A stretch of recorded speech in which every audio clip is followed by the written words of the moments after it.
everybody and welcome back to another video. I'm your host OT, and you may have noticed that I have rebranded yet again.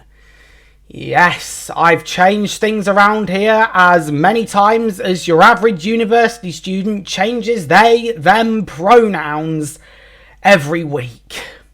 So I'm doing this because I think that I need to be more authentic. Just to be clear, I'm still going to be doing the same stuff, but under a different title.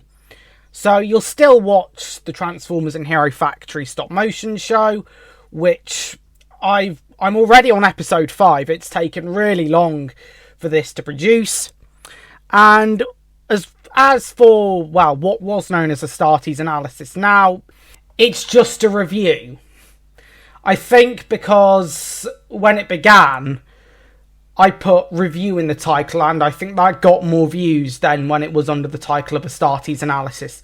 The humour in the thumbnails will still remain the same though. Like, the last one, I just had to get in. So let me just add context to this. So, I'm currently rewatching a show that I used to like back in the day called Hetty Feather, and I decided to review it here on this channel.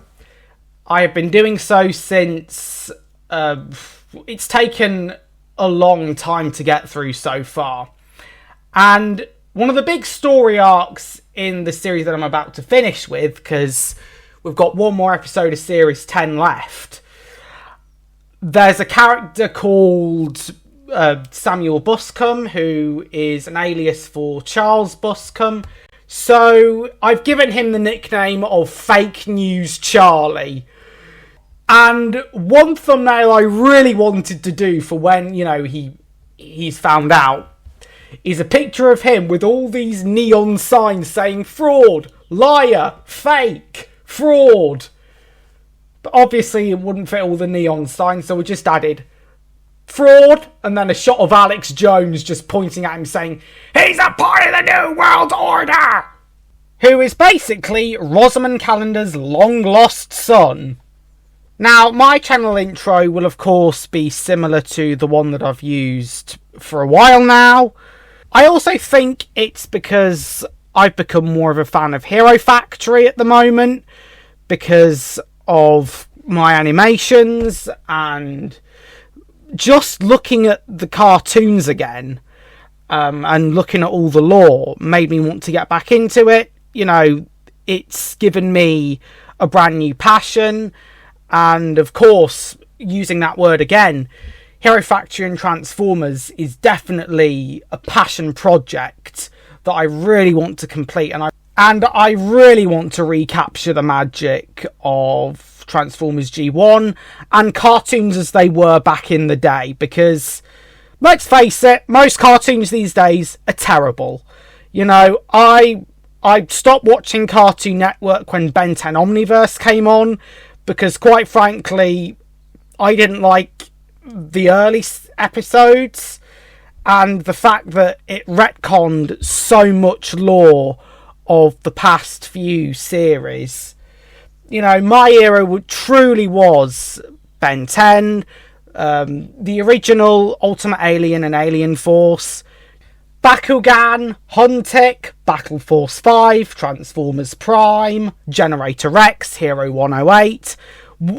And what I noticed about all these cartoons is that they could have a serious tone as well. And yes, they did have some light-hearted and wholesome moments as well. I feel like most modern TV isn't worth watching anymore. You do get the odd gems here and there, but I just don't care anymore.